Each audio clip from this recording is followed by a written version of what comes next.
All right, this is my informative speech on Henry B. Gonzalez. These are the place cards I will be using. Some of the audience will have.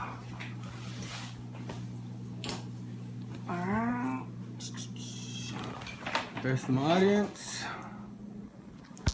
Can you hold that, please?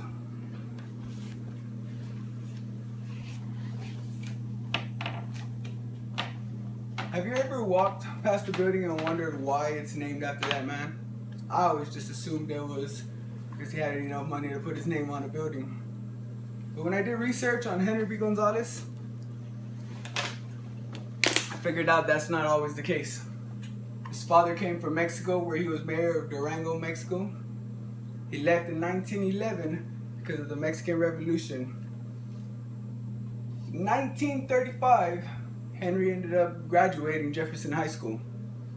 In 1943, he went to get his first law degree.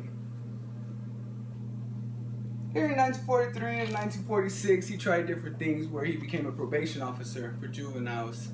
He rose to the highest ranks he could until he couldn't take the racism no more. He said, I could do something about it. He put his law degree into play around 1950, where he tried to get into the Senate and was denied. So he was part of the council, San Antonio Council, from 1953 to 1956. After that, he finally got into the Senate. They liked his attitude so much, they put him in the House of Assassination for JFK, where he had to find the killers. After years of trying, finally told the government, I can't do it. We keep getting blocked here, we get blocked there. There's no hope to it. So they put him in the federal part of a committee, where he was in charge of going after the Federal Reserve for being unjust to the regular common people. In July of 1993, he wrote a letter to Clinton expressing his anger with the Federal Reserve with the quote, I am very disappointed with the Federal Reserve Chairman Alan Greenspan announcement Tuesday, July 20th, that the Federal Reserve will ratchet down to target the money growth.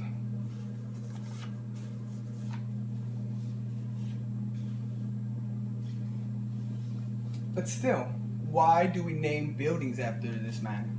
Not because he was a politician, but because he was a man that spoke up for the normal people, even after everybody told him not to.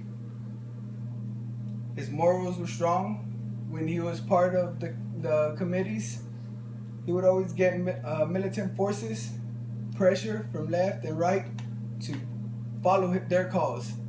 He would stand up and publicly show the people that he was for the people. He wasn't going to be pressured by anybody, not even the president. And multiple times, he went after Nixon and Reagan. He went after W. Bush for going to war in Iraq without the Senate's approval. And he never took it when people called him a communist. It was hard for the liberals to walk around without being called communist, and he wasn't. Mr. Ed Foreman called him a pinko. That's a derogatory term for a communist. He got punched in the jaw for it. It didn't change. A 70-year-old Henry even shoved a man one time for calling him a communist. A few of his accomplishments. In 1950, he went for the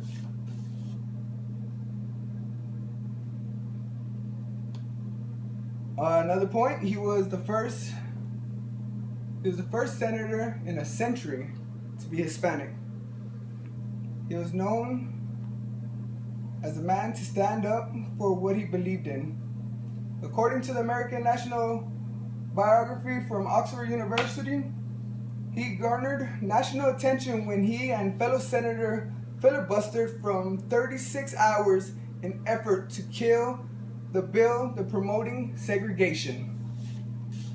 This is a strong man, and that's why we name buildings after him. That's why we have to show him the respect